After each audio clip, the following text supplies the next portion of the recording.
there's no shame in doing something you enjoy for 5 minutes or an hour. Like, we're talking small amounts of your human life that you can dedicate to something that makes you feel good, feel inspired, feel anything, just feel something. Art makes you feel something.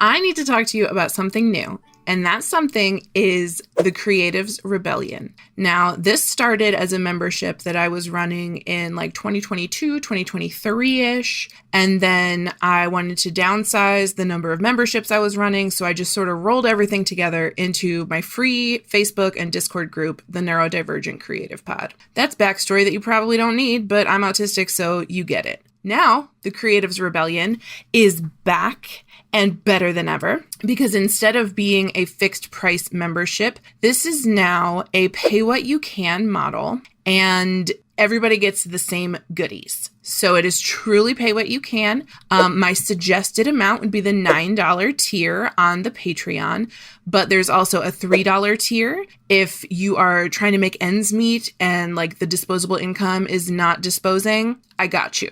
$3 a month. They go all the way up to $50 a month. And everybody gets the same stuff, which is bonus podcast episodes, mini-sodes, rather. They're usually like under 10 minutes long, and one drops every Tuesday inside the Creatives Rebellion. Every week, I'm dropping a new workshop out of my Creative Rebellion vault from when I did have that membership. So we got presentations in there on all sorts of stuff designed to help you unlearn hustle culture and capitalist productivity culture and lean into your own unique desires and creative expression. That's the whole point. We have a weekly fireside chat, which is me talking about creative stuff. If you've got questions, you can ask them. We're just going to vibe together. It's going to be amazing. There's extra writing that I might do and put it in the Patreon if I'm like exploring something. So it's a little behind the scenes. But overall, we're hanging out. We're having a great time. We are gently resisting the demands of perfectionism on a daily basis. So that's what's inside the Creatives Rebellion. You can sign up on my Patreon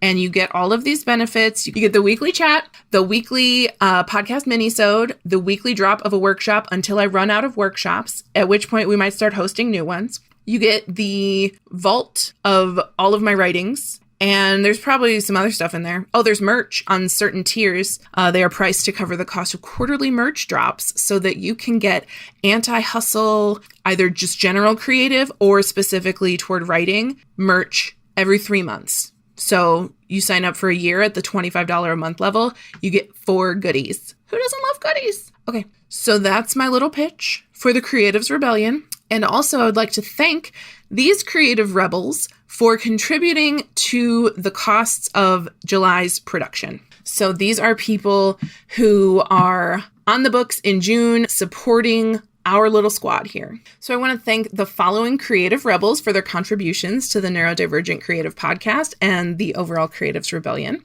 And here's our list. We have Alexis, Amaris, Amy, Avery, Bay, Beth, Brennan, Bree, Shelb, Deidre, Emily, Frankie, Jacqueline, Jessie, Kitty, Lilith, Max, Mia, Nell, Samaya, Stephanie, and Teresa. There's a lot of one-syllable names on here. Get me some name diversity. Please join. Give me some texture. Not that these aren't textured. Okay, I love you. So now into today's topic. I would like to talk about creating in survival mode because it's hard times out here right now. It is genuinely tough. The inflation is wild. Groceries are expensive. Gas is expensive. Wages are stagnant. And the cost of living just keeps getting higher and higher and higher. Rent is up. The rent is too damn high. All of this. And one of the first things to go when you're getting into this like pinch, this survival pinch, the need to like batten down the hatches and reduce and tighten the purse strings and all of the metaphors. The first thing to go is often indulgences, luxuries, creativity sometimes. But it doesn't have to mean that you turn off all your hobbies. maybe you just look toward more affordable ways to do them. So we're going to talk through some examples. So when you are actively in like survival mode, if you're having trouble making ends meet, getting food on the table, getting bills paid before the utilities call and yell at you and they're like, we're going to turn off your power. We don't want you to get there. Okay. If you're already there, that sucks. I cannot fix that. But what we are going to talk about is ways to still continue feeding your creative spirit and maintaining that tether to your humanity, even while shit is hitting the fan. So what does this mean? This might mean scaling back on your financial budget for creative expression. If you are somebody who loves to go to the craft store and buy scrapbook supplies because scrapbooking is how you do your art, maybe we're going to lean into collage and we're going to get some magazines from the library sale for $2. And that's your art right now. You're not going to go buy all the fancy scrapbook things, but you can still get that sort of, cutting things out and arranging them and putting them together in an artistic way. You can still get the vibe without needing the money for that. So that's just one example. Some people, when they are in survival mode, they have to sell their equipment. Maybe you're a DJ or a musician and you sell your guitar or you sell your machine with the hope that when you're back on your feet, you can go either buy it back from a secondhand shop or something, a pawn shop. I don't know what the turnaround time is like on these. I just know that I've heard stories of people needing to sell their guitar and then buying it back when they're back on their feet. That doesn't mean that you stop being a musician. It just might look different. Maybe instead of taking a class that you pay for, you open up some freebies that you've gotten from various people around the internet, or you just go make a Pinterest board of art prompts or writing prompts or poetry prompts, whatever it is, and you do some free stuff. You can go to the library, blah, blah, blah, blah, blah. I'm getting right into the trying to solve your problem before I have fully expanded on the problem itself. So I'm going to go back, I'm going to rewind, and we're going to pretend that I said all this stuff before I got off on that tangent where I started trying to make up examples. So what I meant to say was, it is so valid to be in that constrained space, and it makes sense for hobbies to fall by the wayside. This is not a shaming podcast. I'm not saying, here's how you can do better when you're stuck in survival mode. You should still be doing creativity and you should still be an artist and blah, blah, blah.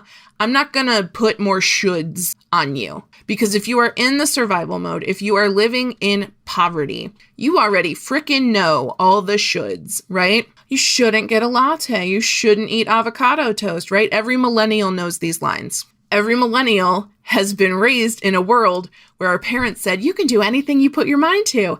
And then we got into the workforce and everybody was like, tough nuts, kid. Corporations have rights and you don't. Beautiful. I have a book on this, The Gaslighting of the Millennial Generation.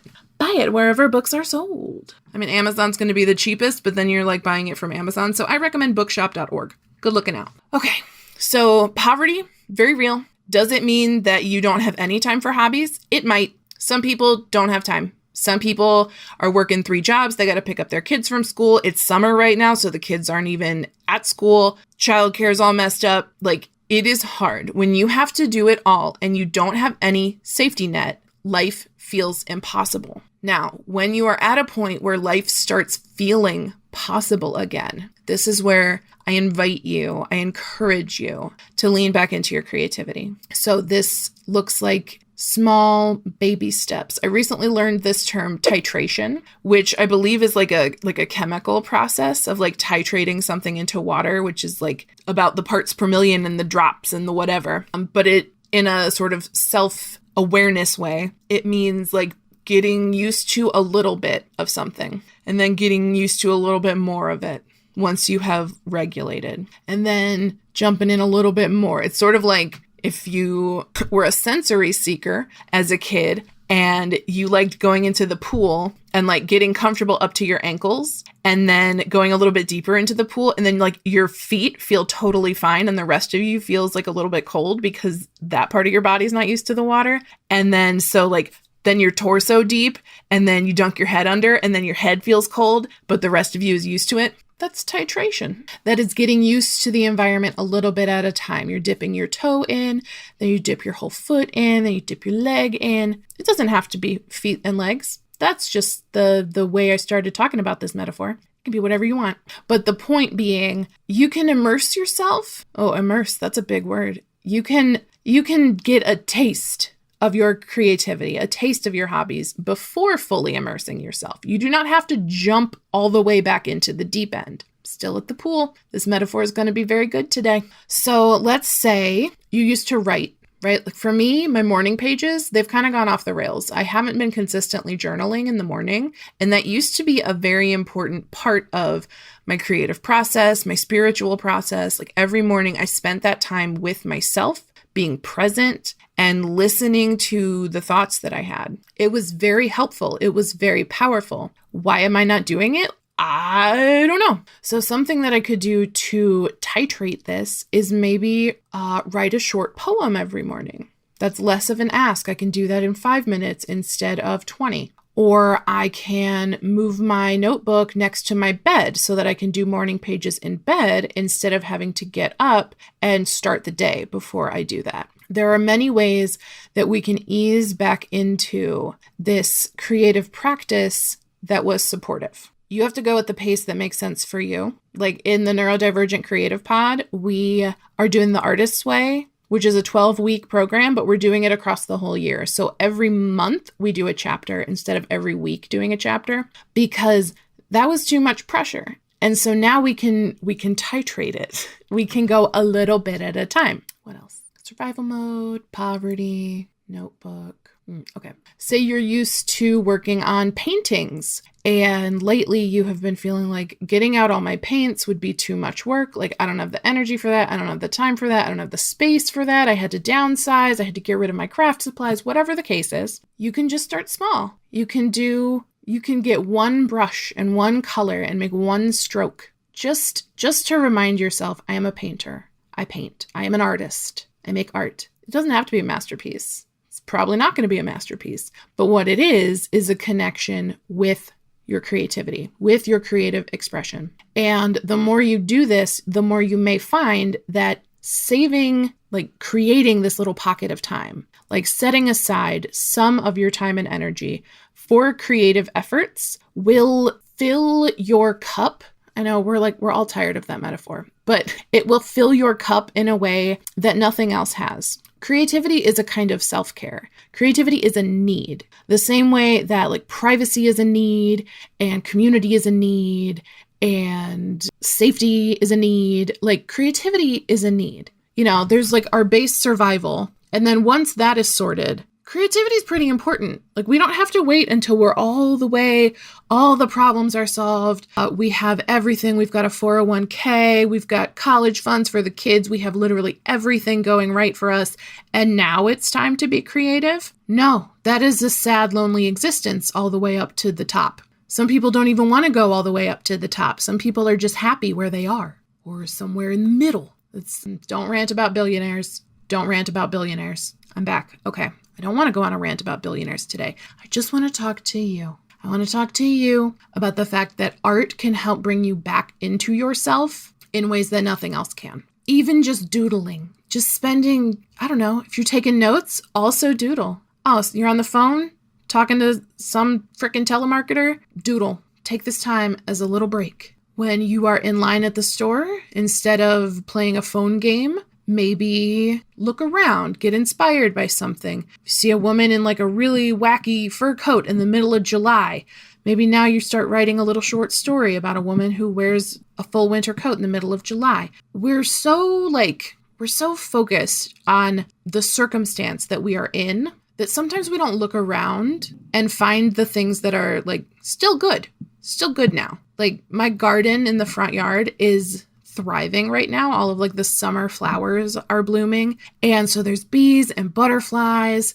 And like I saw a weird beetle the other day and that was cool. And I enjoy identifying plants and bugs. So if there's a plant growing that I don't recognize, I get my little plant ID app and I search for it. And then I'm like, that's a weed. So then I pick it.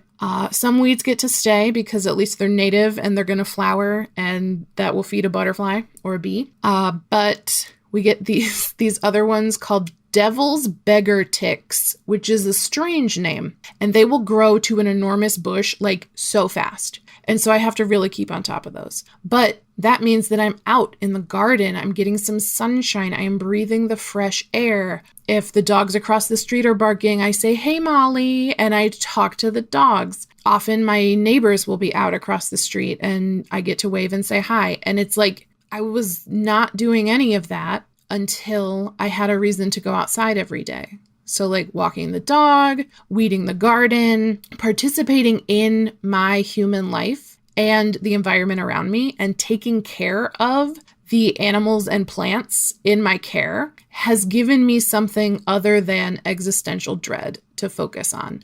And that's really powerful. So yeah, I'm going through it right now. My survival needs are met. I live in a communal household where if I'm tight on money, it's covered. Like I don't have to panic about money, which is great. Although the guilt is still there. The guilt of being like, but I should have more money. I should be able to contribute more. And then that gets in the way of my creativity. So the first step toward actually getting back to that creative expression is allowing yourself the permission to be a playful, creative human. There's no shame in doing something you enjoy for 5 minutes or an hour. Like we're talking small amounts of your human life that you can dedicate to something that makes you feel good, feel inspired, feel anything, just feel something. Art makes you feel something. And in this sort of go, go, go society where like there's a new horrible headline every 10 minutes coming out, the idea of taking 15 minutes for yourself and saying, no, I'm going to block out the world and I am just going to go count bees in the garden. That's a win. That is huge. And no matter how small that time is, if you guard it and take care of it and protect it and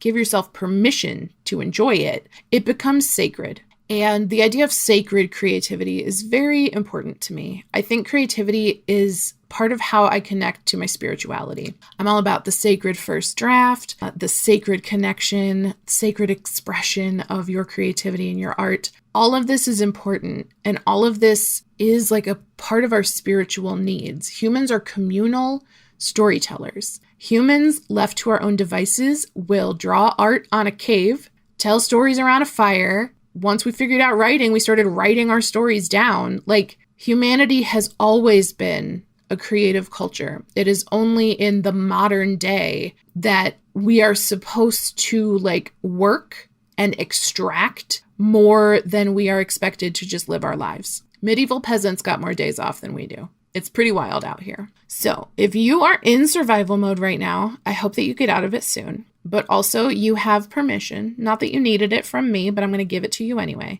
You have permission to set the existential dread down and just do something fun for 5 minutes. You can do that. I really believe that it's possible to do something in 5 minutes that gives you something back from a life that you are giving so much to.